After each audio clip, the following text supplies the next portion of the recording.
Well, greetings. I am Dr. Noni Davis, St. C Academy here, and I had a PowerPoint planned, but I don't know if this is going to work. But I am the legacy owner of St. C Academy here in North Carolina. I inherited this business from my parents, Sylvia Davis, and the late William Edward Davis Sr. Today, well, this weekend, past weekend, I did a presentation at the I'm sorry, I've got some. I did a presentation in Atlanta at the Council of Independent Black Institutions. And this conference was focused, of course, on African diaspora, African education, African diaspora education here in the United States. And of course, we focused, like I said, through the African framework um, here. But so my topic was multi-age grouping.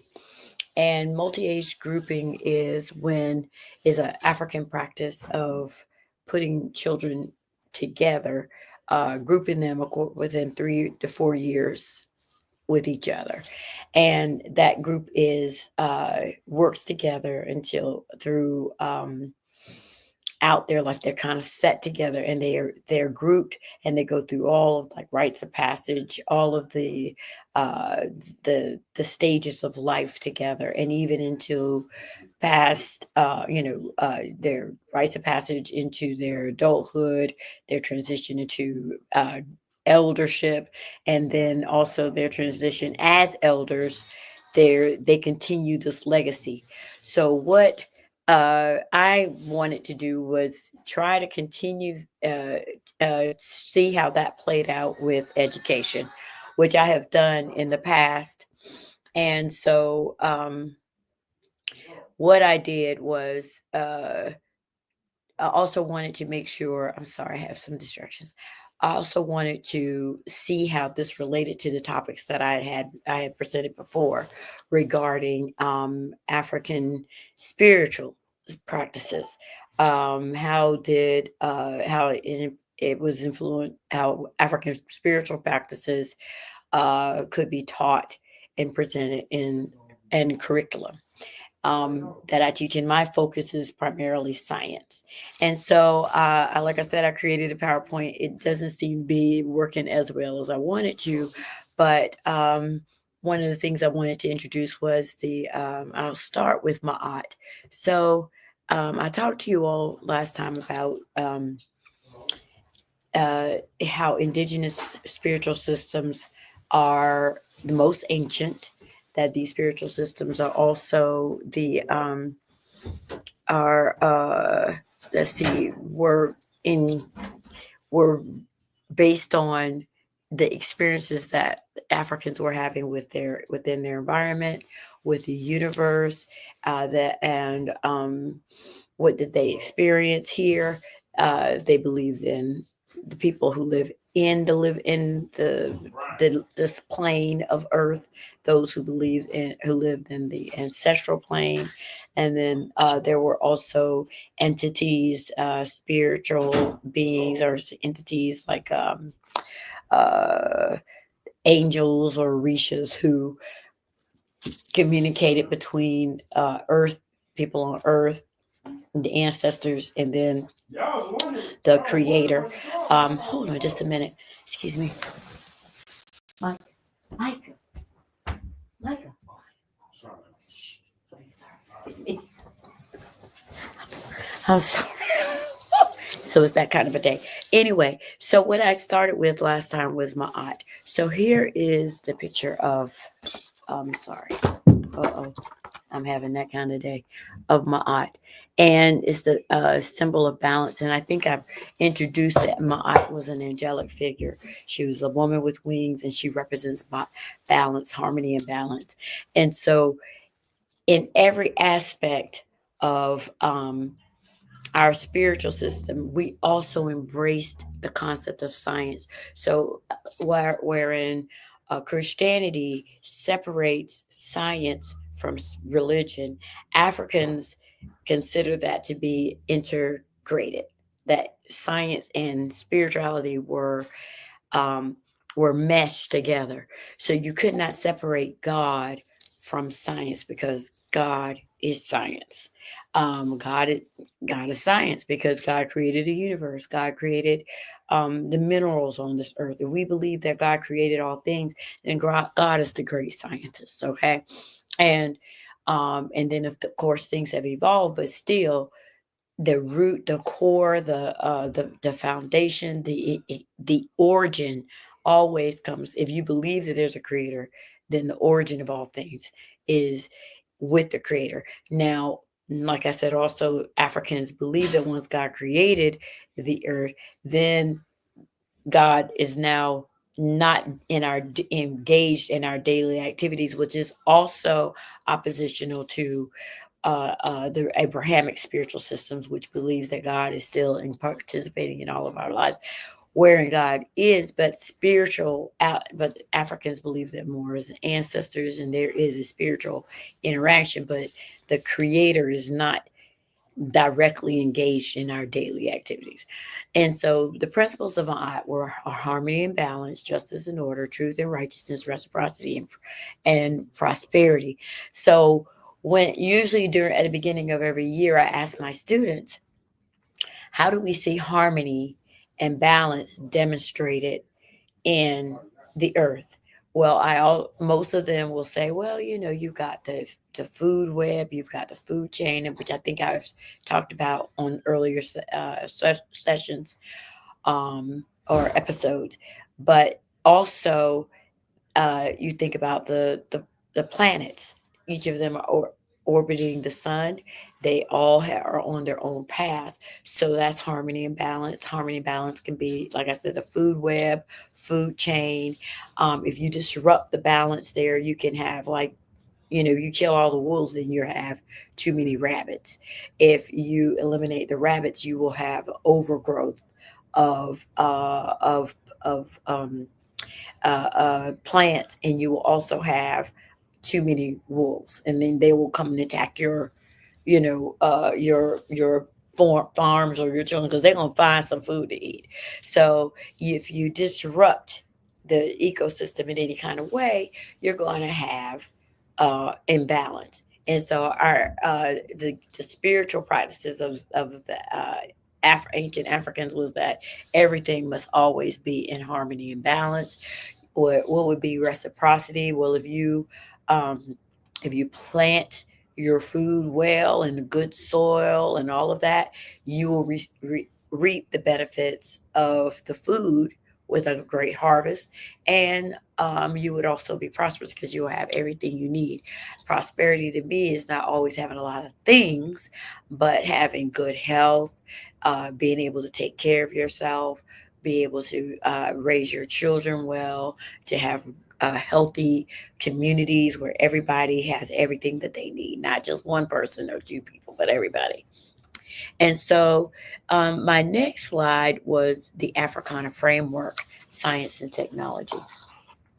All right, so this category asks the questions: what types of ideas about how nature works, science, did people develop, and or what devices did people create to shape their natural, animal, and human environments?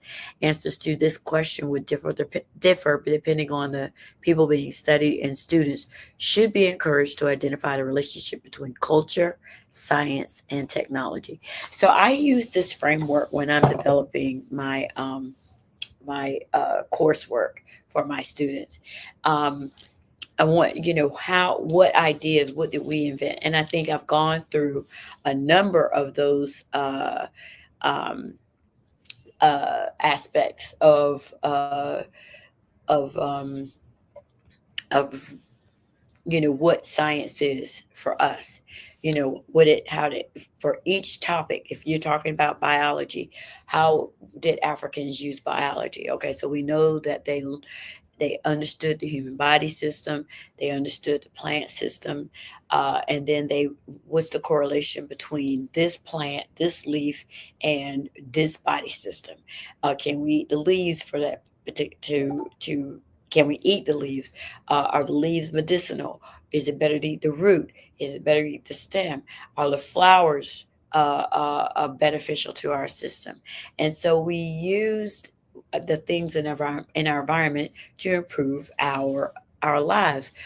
The quality of the mud that you use to build your house.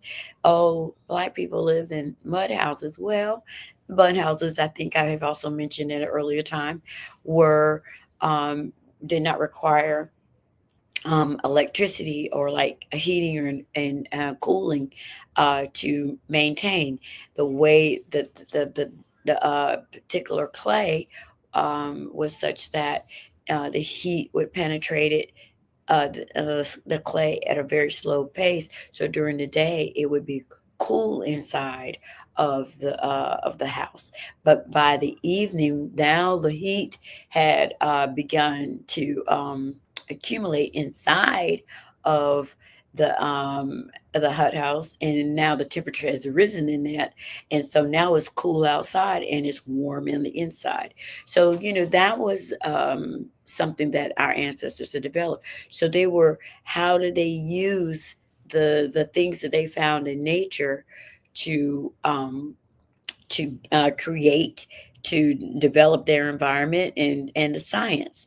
And so we know the branches of science are chemistry, biology, astronomy, which is about the planets. We have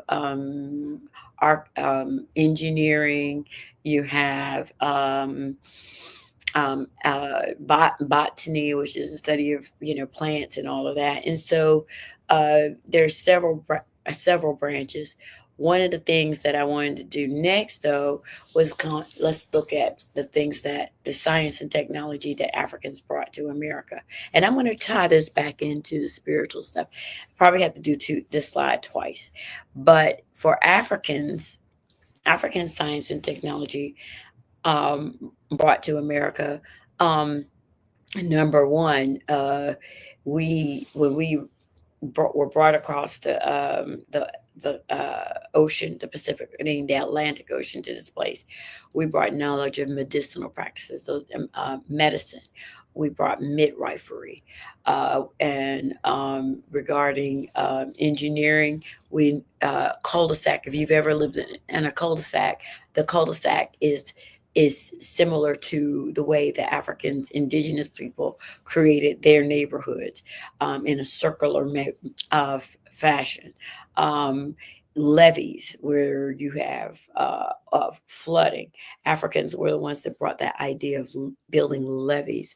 Um, we also developed. I'm trying to think. I said botany and medicinal practices, pharmaceutical practices. We had our own governing structures that we brought here. But I'm trying to think what other science. Oh, ironsmithing, goldsmithing was brought here. Agriculture, rice to we rice, cotton, indigo, um, um, uh, well, potatoes. What? Let's see, what else did we bring? Cocoa, sugar cane, coffee. All of those were things that we brought here as far as agriculture, and we had to bring our knowledge in order for those things to manifest. But we have several things that we did. So, the so in our school, we do teach through our age sets, but what I wanted to do here now is to talk about how do you present the scientific method for with if you with my school. I always start my children off with how do you um, what did you observe? So if you because I believe that we are science. Just like I said, Africans, our relationship to science was not divorcing science from our religion. It was science and religion, and I think even in Islam they do that too. It's more science based. um, but if you want to, you know teach children and introduce them to these concepts of spiritual understanding, I usually start with what did they observe when they were looking, or when they were having their summer vacation, or when they were in at the pool, or at the park, or whatever. What it was, something that they observed, and I take them through the Ethiopian this development of what is it? Oh, God, bee. Oh my goodness, what do they call it? Harvesting bees, or harvesting honey. They were the first beekeepers. So 50,000 years ago, Africans in Ethiopia were the first to cultivate honey. And what if we could imagine being in their space, what would have been something that they would have seen, heard, felt, tasted, or so what did they see? And so I take the children through this journey so that they can see, oh, okay, they observed this. They would have heard what did the bees sound like? Where are the bees flying to? Why the bees land on this particular flower? How is this impacting the taste of the honey? I mean, there's so many things questions they would have asked. Probably even, what is all that buzzing sound in this odd shaped structure that's hanging off this tree? And I'm sure quite a few people got stung. But in their investigation, they would have found out the honey in this particular hive tastes a certain kind of way. And then also, if the nest, the hive is in the location where they have clover, what about if you put it in a space where you had a different type of flower, maybe a sunflower? What would that honey taste like? And so they probably, 50,000 years ago or more, had begun to discover that honey from these bees tasted differently, maybe had different medicinal qualities depending on what plant that the food was being taken from. And they eventually created their own hives and were able to cultivate this honey. And until I think about 10 years ago, um, there was a point at which Ethiopia was the highest producer and exporter of honey. And I know it's not true now, and I don't remember exactly how long ago it changed. It could have been 20 years ago, but I know there was one point where Ethiopia was the highest manufacturer of producer of honey. And so the scientific method that I take my kids to is through his observation. What would people have seen, heard? Then what kind of conclusion could they have come to, if or hypothesis they could have formed based on what they observed? If the honey from the bees are harvesting honey in this particular location, then the honey is going to taste this way. And then what kind of experiment could they have set up? And then after that, was their conclusion, their hypothesis correct? Yes or no? And then also, the children understand that there's no failure as long as you're continuously trying, because it may not be the outcome you thought, but then you continue to build on that. So, with that information, what I decided to do was also look at, because I've already talked about my aunt, the spiritual aspect of science, which is African, very African. Um, in the Ifa tradition, I found out that each one of the Orishas, and I talked about the Orishas last week, each one of them is also related to science. Now, I talked about how the Odu, they're like 256 or something Odu, and I'm trying to make sure I got my time. Okay, 256 Odu, but each one of them has some kind of association with physics, with biology, with chemistry, with botany, with um, agriculture, what is it, zoology, whatever. All of these branches, the wind, astronomy, astrology, what is it, meteorology, all of those things. And if you know, the Yoruba people are some of the most brilliant people on the earth. And so it's very interesting that they have created, and their spiritual system is like 10,000 years old. So it's one of the oldest ones, and I think it predates a lot of other spiritual systems. And yeah, Ifa is like 8,000 years old. So they have been at this for a long time, BC, BC, BC, right? But the Osayin is the deity of plants, and so in herbal medicine and healing. And so I'm going to show this here.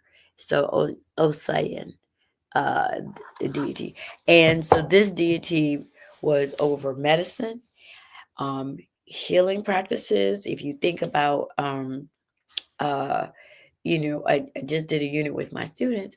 Here's a plant in North Carolina. Find 5 plants in North Carolina. In those 5 plants, also find an indigenous use. What did the Native Americans do with this plant? Then I want you to find 5.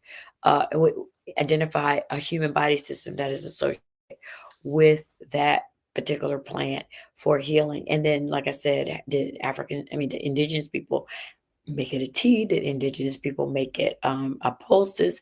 How did they consume this? Was it topical, or could you ingest it? And then what part of the plant? Was it the leaf, the root, the stem, whatever? And so this is an African process as well. So a lot of indigenous people did that. When I'm teaching, depending on the age group, I might start with the little ones to just learn about the plants and pollination, plant garden life cycle. Plants would eat fruits and vegetables, parts of the plant, gourds, all of that. Biomes, community interactions, and then what does the soil look like? The habitats, ecosystems, food webs, medicinal qualities of plants, and details like that. And then for high schoolers, it's going to be genetics, heredity, cells, meiosis, mitosis, and microorganisms. So if you're, and so imagine that all of that is what encompasses Osayin. Osayin. And I may be saying it wrong, but anyway, if I apologize if I am. The next Orisha is Aja. And Ajah is the Orisha of and patron of the forest, animals, and herbal healers. And Achosi is the Orisha of animals. Okay, so these are the two of them, of animals, the hunt, and wealth. And so once again, these with animals in particular, when you're teaching the students about animals, we also are going to discuss, animal classification, the body parts, the body systems, ecosystems, biomes, how do these animals move, food communication. And then each unit, I introduced an African American scientist, or sometimes African diaspora scientist. So with the plant unit, it may have been Dr. Carver, but with the animal unit, it may have been Dr. Charles Turner, who conducted studies on how insects communicated with each other. Also, the children learn vertebrates versus invertebrates, microorganisms, and continue to do movement, extinction, endangered animals, applications to African people, husbandry, domestication, animal behavior, weather, and spiritual meanings. And so then with the next one, this guy's is associated with technology, but this is Ogun. Ogun is the Orisha associated with technology and science. Ogun is physics. Physics is taking smelting iron, smelting gold. Ogun is the god of civilization, or Orisha of civilization. Um, the electromagnetic field. I mean, well, when I teach this physics to like pre-K students, we talk about forces, gravity, motion, weight, buoyancy, types of matter, flight, aerodynamics, thrust, drag, and lift. And then I also introduced the glider, Sakara, If you see this, this is the earliest plane, monoplane that model monoplane that um, from ancient the glider Sakar, which is in Egypt. And so, but you also teach magnetism, electromagnetic field, electromagnetic spectrum, magnetic rocks, which would be the magnetite, simple machines, wavelengths, types of energy, light, elastic, kinetic, chemical, gravitational, sound, potential, nuclear, thermal, and mechanical energies, technologies such as fractals. And the diagram I have up here is an example of fractals. And this is African design. Africans did a lot uh, of fractal type designs in their fabrics. If you've ever looked at our, and then they'll have multiple designs. And so, and this is not just African, you see it in a lot of Asian cultures as well. And so then the next unit was, let's see, oh goodness, I think this is Olaroon and Oludumare. I mean Olaroon, maybe Olaroon. And Olaroon is associated with, I don't know, my pictures didn't show up so well here. He's associated, Oludumare and Olaroon are associated with the universe. And so that's going to be galaxies, stars, planets, asteroids, even the Earth. That's going to be the solar system.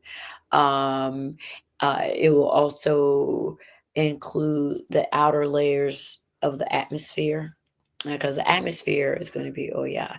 But if you're considering the just all of space, and I even have this picture here, these gas clouds that you see on from the James Webb telescope that's out there now. But that's Olaroon and Oludumare. The next one is chemistry, and that's Oya. Oya is the an orisha um, of the winds and the gases, states of matter, color, liquids, atoms and molecules, electrons, protons, and neutrons. Um, I would say tie dyeing with kola nuts, the periodic table and elements, and then even Ma'at principles, because for here I have um, a tomb who is also the hidden one, which is like Adam, because you can't see atoms. Atoms are the smallest part of a substance. And so with all the qualities of that substance. And also it represents Ma'at because the atom has a neutron and a proton. Neutron is a neutral charge. The proton is the positive charge. But on the outer shell, you have the electrons, and that's the negative charges. So the exchange of these electrons is what is creating balance and the formation of new chemicals, of new substances, of and new just new elements, or not elements. The elements are combined to make new things, and so you can have sodium and with chlorine becomes salt. And then of course hydrogen by itself is a gas, oxygen by itself is a gas, but when they come together they create um uh, uh, water. And so the job of these atoms are always to blend with other elements, for or these elements to blend with one another, and they're always trying to complete their create an octate, or outer where all of the outer shells have at least 8 electrons. And so they seek they're seeking other elements to create with these electrons to make sure there's always balance.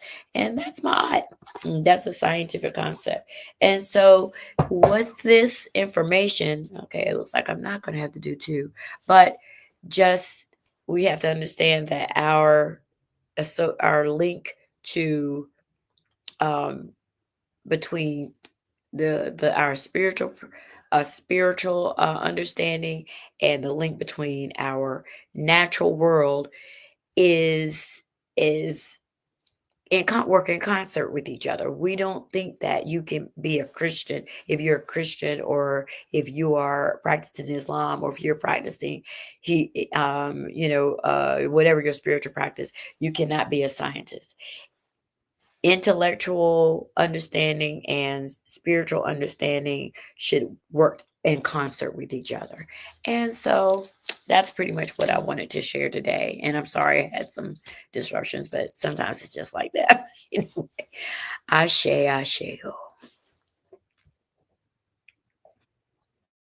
If you're talking, they will hear you. We all want our kids to grow up safe and healthy, so we show them how. And we tell them with honest conversations that let them know what we expect. Not just one time, but every chance we get. That's especially important when it comes to alcohol and other drugs. Kids not only need to know the dangers and how to avoid them, they need to hear it often from you.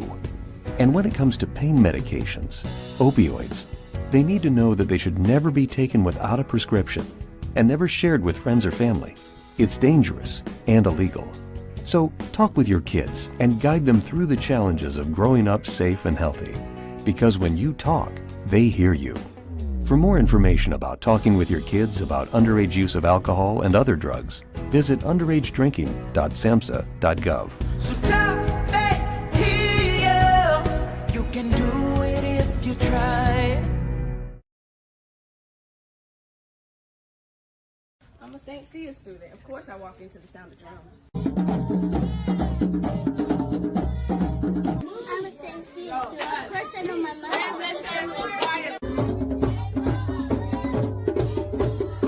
I'm a St. Cia student. Of course I can play the drum. I'm a St. Cia student. Of course I can work with my hands. I'm a St. Cia student.